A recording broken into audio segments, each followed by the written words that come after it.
Coming up on Primetime News, North Korea declares a state of war in frontline areas and orders its military to prepare for battle. South Korea vows stern countermeasures to any provocations. The international community expresses concern over rising tensions, calling on both sides to keep calm. Washington reiterates its commitment to defending South Korea. And sparring between South and North Korea adds to global economic uncertainties. South Korean shares plunge to their lowest level in 2 years. Stay tuned for these stories and more.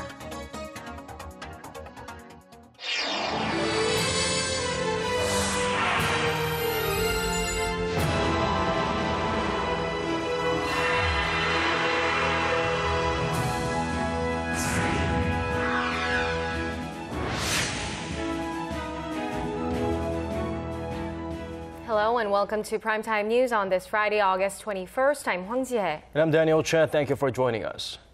Our starting point today, the escalating tensions between the two Koreas. Emergency meetings have been held in Seoul and Pyongyang, and the militaries of both Koreas are on high alert. Now, this follows the exchange of artillery fire across the border yesterday and landmine blasts that maimed two South Korean soldiers earlier this month. For the latest, we go live to our Kim Hyun-bin at the Defense Ministry in Seoul. Hyun-bin, we're hearing reports that the North's forward area units are in full preparation for military action. Sure thing. North Korean leader Kim Jong-un has declared a quasi-state of war and ordered his chief commanders to join frontline troops to prepare for military operations. We have received orders from the Supreme Commander to fully arm our troops on the border and issue a quasi-state of war starting at 5 p.m. on Friday. Military officials say that they have detected movements of Scud and Rodong missiles, which can be fired at any given moment. Scud missiles have a range of 500 kilometers, while Rodong missiles can cover up to 1,200 kilometers, meaning that both are able to target the Korean peninsula when fired from the border. The military says it is keeping close watch for any movements. Amid the high tensions, Defense Minister Han Min-gu released a statement to the nation on Friday, assuring the public and putting his foot on the ground on North Korean issues. If North Korea decides to provoke, as we warned, we will retaliate mercilessly and make them pay. Korea-US is under a mutual assistance system and will contain future provocations from Pyongyang. Han said earlier in the day that the provocation could take place soon after the deadline tomorrow. Now, Mr. Han emphasized that the military will strongly counter any provocations from the North. Now, South Korea's defense ministry sent a message to Pyongyang through their inter-Korean communication line Friday morning. It stated that the recent landmine explosions at the DMZ were a clear violation of the Armistice Agreement and the Non-Aggression Pact. It also emphasized that if North Korea launches another provocation, Seoul and Washington will be justified in exercising self-defense by strongly retaliating, with North Korea clearly at fault. Well, I mean, the timing of this sudden escalation is noteworthy and unusual for North Korea, as it coincides with one of the biggest annual joint military drills between South Korea and the U.S. So how are the two allies cooperating at this moment? Well, a South Korean military official says the two countries are currently working under the so-called Joint ROK-U.S. counter-provocation plan. Now, this means South Korea's chairman of the Joint Chiefs of Staff, Choi Yoon-hee, and U.S. Forces Korea Commander General Curtis Scott-Barati are sharing military intelligence in real time. Now, the plan, which was adopted a couple years ago, allows the U.S. to help the South during local provocations. And in fact, this is the first time in almost 40 years that Seoul and Washington are sharing joint operation systems in real time. Now, as you mentioned, the two countries are engaged in their Urji Freedom Guardian exercises, drills the North regularly condemns, now accusing them of being a rehearsal for war. The U.S. has brought over state-of-the-art weaponry for the exercise, including A-10 bombers and Bradley tanks, and South Korea has deployed its F-15s and Aegis destroyers for the drills. Now, the level of tensions we're experiencing right now is quite disturbing. Seoul's reaction as of late is quite a contrast to its usual calm and collected manner of the past. So, will South Korea continue to blast the propaganda broadcasts across the border? Yes, South Korea is refusing to let North Korea dictate its actions, as Seoul resumed the broadcast in the early hours of Friday morning at 1 a.m. Korea time, to be exact. And South Korea's frontline military units are on their highest alert known as Shindoke-1. Now, this system is similar to the watch gun system used by the United States. Now, it means troops are in full military gear with live ammo and are waiting orders. So clear indication there of how seriously South Korea is taking this. Now, the sharp escalations in tensions comes after North Korea warned on Thursday that it will take further military action if South Korea continues to broadcast anti-Pyongyang material across the border. It says Seoul have 48 hours to power down the loudspeakers. So given the time of the announcement, the deadline once again is Saturday, 5 p.m. Korea time. This has been Kim Hyun-bin reporting live from the Ministry of National Defense in Seoul. Okay, thank you very much for that report. Meanwhile, President Park Geun-hye, who cleared her schedule to keep tabs on the security situation on the peninsula, paid a surprise visit to a key military base today. And there she ordered rapid response to any North Korean provocations. Choi Yoo-sun reports. At the headquarters of the 3rd Army south of Seoul, the base overseeing the South Korean troops at the Western Front, which was targeted by North Korean artillery fire on Thursday, President Park expressed zero tolerance for Pyongyang endangering South Korean people. After being briefed on the current situation, she took note of the South Korean military's quick and stern response to Thursday's attack. President Park then called on the military to maintain readiness to immediately counter any additional provocation by the North. 또 상황이 발생했을 때는 선 조치 후 보고하기를 바랍니다. 평소에도 여러 차례 얘기했듯이 대통령은 군의 판단을 신뢰합니다. By visiting the military base as South Korea's commander-in-chief, President Park displayed her principle and will for a firm response while seeking to boost the troops' morale. 우리 군이 이번에 아주 강력한 대응 의지를 보여주었는데 먼저 정신에서 승리한 후에 실전에서 승리하게 되는 것입니다. She also ordered the armed forces to place priority on protecting the people. President Park called off other plans on Friday to keep a close eye on movements north of the border. North Korean leader Kim Jong-un has ordered his troops near the border to enter a wartime state Friday and vowed more military action Saturday unless Seoul stops its anti-Pyongyang broadcast.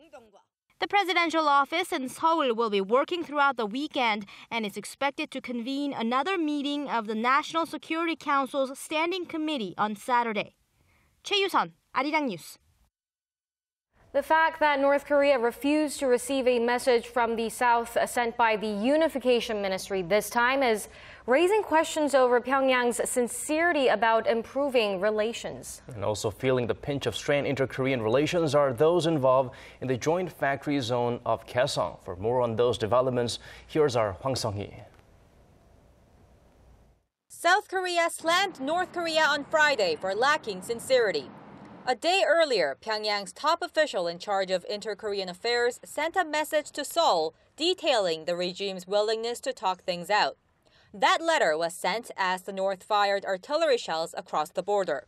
The artillery shelling is a clear example of North Korea's attempt at covering the sky with its palm.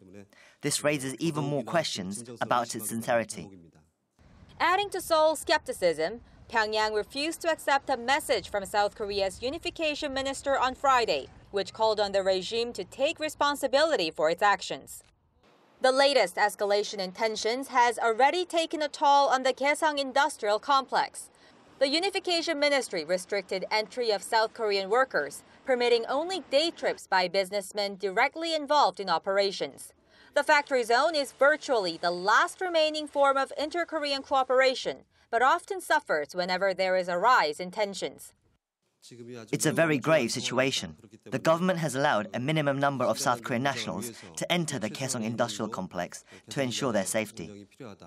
Despite heightened tensions, some North Korea watchers say the current conflict should be handled both militarily and politically through much-needed dialogue. If South and North Korea can narrow the gap on pending issues by reaching an agreement, they can turn today's crisis into an opportunity. When asked about plans for its next measure against the North, Seoul's unification ministry said that it will keep a close eye on the developments and take action accordingly. Hwang Ji-hye, Arirang News. Now let's turn our focus to how South Korea's rival parties reacted to the escalating tensions. They were unified in their denouncement of Pyongyang's military provocations. But the parties differed on how to resolve the crisis. Our Park Ji-won tells us more. Ruling Saenuri Party leader Kim Mo-sung said prompt and stern punishment was required to maintain the South's security and peace. Speaking at an emergency meeting on Friday morning, Kim urged the military to be on full alert and stressing the need for determination. We need strong determination to end the vicious circle of Pyongyang's provocations. Our security and peace can be guarded when we respond to them with a stern, ruthless punishment. The main opposition New Politics Alliance for Democracy also denounced Pyongyang, but the Liberal Party put more emphasis on using dialogue to resolve current tensions. At the party's general meeting of all its lawmakers on Friday, the party leader Moon Jae-in urged Seoul to propose unconditional high-level talks with the North Korean regime.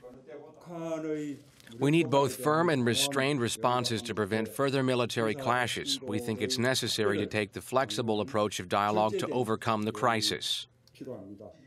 The party's lawmakers followed by adopting a resolution condemning the North's provocations. The resolution also urged the South Korean government to closely examine the option of proposing high-level inter-Korean talks, citing the letter sent by North Korea's Kim Yang-gun, in charge of Pyongyang's relations with Seoul, to South Korea's NSC chief Kim Kwan-jin Thursday afternoon.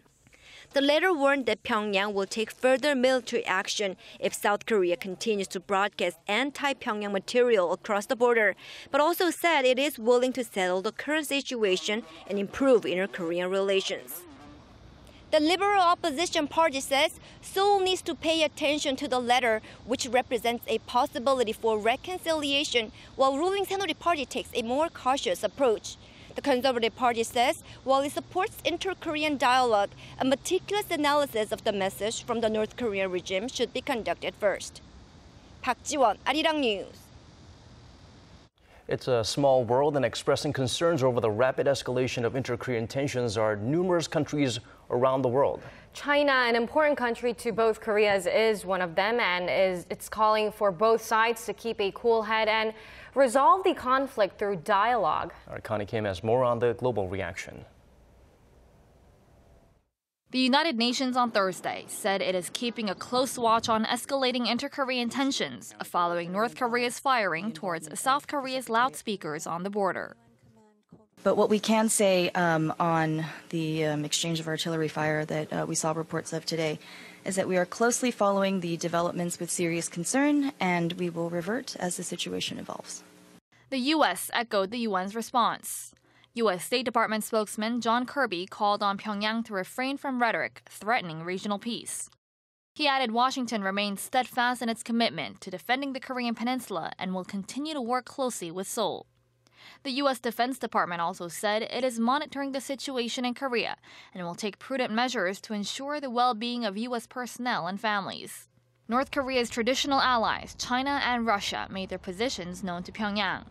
Chinese ambassador to South Korea Chu Go-hong said Friday the two Koreas should practice restraint and resolve the current dispute through talks rather than confrontation. Chu added Beijing opposes unilateral provocation from either side and that Seoul and Pyongyang should autonomously achieve peaceful reunification. Russia-based TASS news agency reports that Russia's foreign ministry spokeswoman Maria Zakharova said both Koreas should refrain from any actions that could aggravate the current situation and avoid using firearms. Japanese Foreign Minister Fumio Kishida echoed the international community stance. We are demanding that North Korea exercise self-restraint and will continue to deal with it with a sense of urgency. Japan says North Korea's recent firing of artillery shells has no effect on Japan's security. But Tokyo has opened a National Security Council Friday to discuss possible countermeasures. Connie Kim, Arirang News.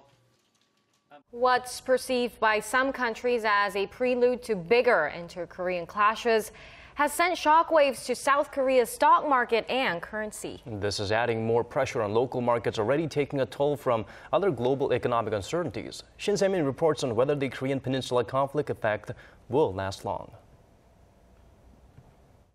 Financial indices plunged in Seoul Friday as heightened tensions on the Korean Peninsula increased volatility in markets already shaken by the global economy.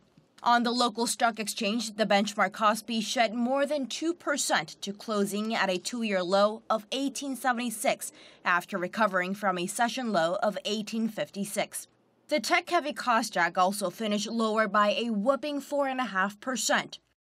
Korean shares have been on a downward streak in recent weeks due to China's slowing economy and a potential rate hike from the U.S. Federal Reserve.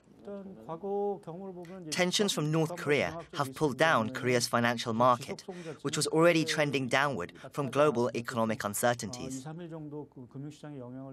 The Korean currency also dropped 0.8 of a point to end onshore trading at a four-year low of 1,195 won against the U.S. dollar, while the country's credit default risk shot up to its highest level in 7 months.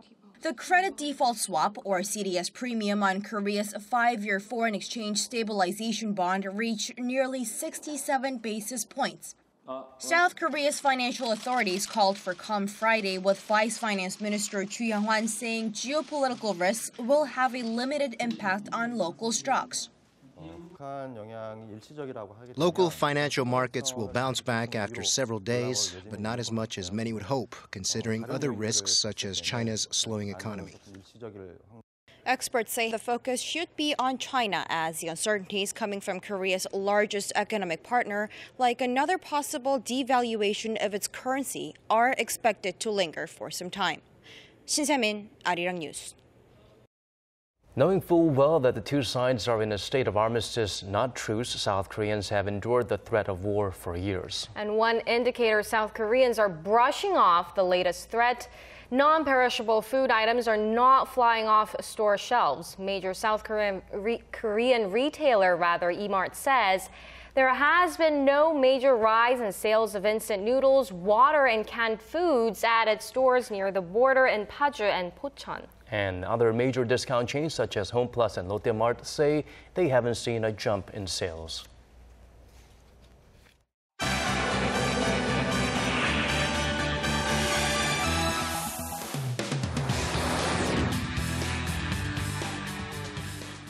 And now, for the top international headlines, we connect to our Lee Sun-ho at the News Center. Today's focus: Greece's prime minister announces his resignation. China unveils its upcoming parades program, and more private information from the website Ashley Madison is leaked. Well, Sun-ho, let's start with our first story. It seems the drama engulfing Greece has finally taken a toll on the nation's leader. That's right. In a shocking revelation, Greece Prime Minister Alexis Tsipras handed in his resignation after his country was pushed to the brink over its third bailout package. My fellow Greeks, I leave it up to your judgment, and my conscience is clear. I'm proud of the battle my government and I have fought. We fought to stay true to our promises. In his speech, the Prime Minister called for early elections and a new mandate to create a stable government that works towards enacting socially responsible reforms. The election date has not been specified, but some reports say it may come as early as September 20th. Tsipras has only been in office for 7 months. However, his resignation did not come without any costs, as rebels within his own ruling Syriza party broke away, forming a new entity, the Popular Unity. They expressed anger over what they believe was a betrayal of Syriza's anti-austerity principles during the bailout talks. Led by the former energy minister, the new movement will now be the third largest group in the Greek parliament. Meanwhile, the main opposition New Democracy Party leader criticized the prime minister's resignation. China revealed its plans for a military parade which will mark the 70th anniversary of the nation's victory over Japan in World War II. The deputy director of the Parade Steering Group office made the announcement at a news conference on Friday. The event, to be held in Beijing on September 3rd, will show off China's military prowess. The parade consists of 5 processes, including march in, formation, military review, march past, and withdrawal. The military review and march past will take about 70 minutes. The director said that around 12,000 Chinese troops and soldiers from more than 10 countries, including Russia, as well as 200 aircraft, would be involved in the parade. Furthermore, all weaponry and equipment shown will be Chinese-made, 84% of which will be revealed for the first time. And lastly, hackers who infiltrated the website Ashley Madison have leaked a second batch of internal files online. This time, the data apparently features the CEO's emails and the website's source code. It's being said that 18.5 gigabytes of data leak includes archives of company emails. One folder is labeled as Noel Biderman, the website's founder and chief executive officer of its parent company, Avid Life Media. Now, in a message, the hackers, called the Impact Team, said, "Hey, Noel, you can admit it's real now." The U.S. Defense Department and Postal Service have also launched an investigation into the cyber attack, as military and government email accounts may have been used in the site. Hackers leaked the first set of personal data on August 19th, exposing millions of email addresses of Ashley Madison's users. And that does it for your news at this hour. I'll see you again next week.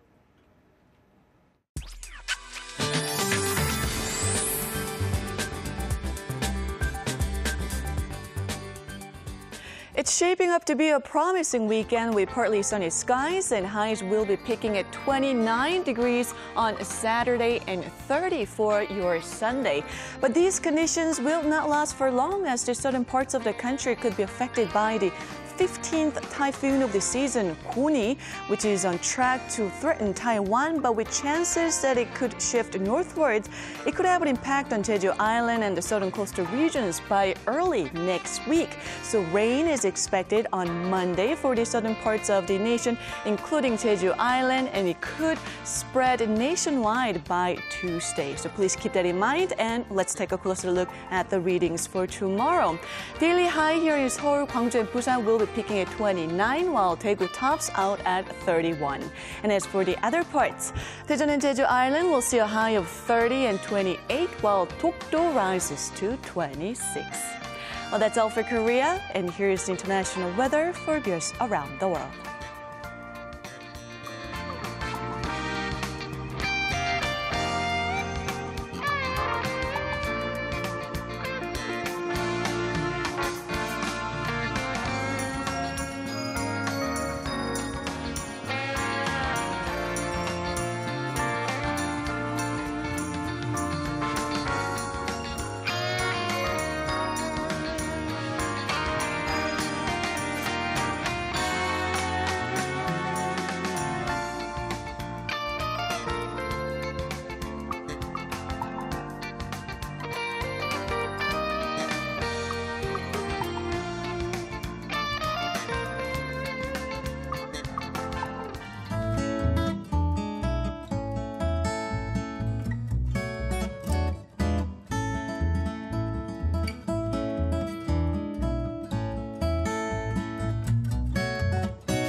Well, that brings us to the end of our newscast. Stay tuned to Arirang TV and Arirang News for further updates on the situation in South and North Korea. And of course, we thank you for watching. This has been Daniel Choy. We wish our viewers outside of Korea a very good day and a great weekend. And I'm Hwang Ji-hye. We'll be back same time next week. Goodbye for now.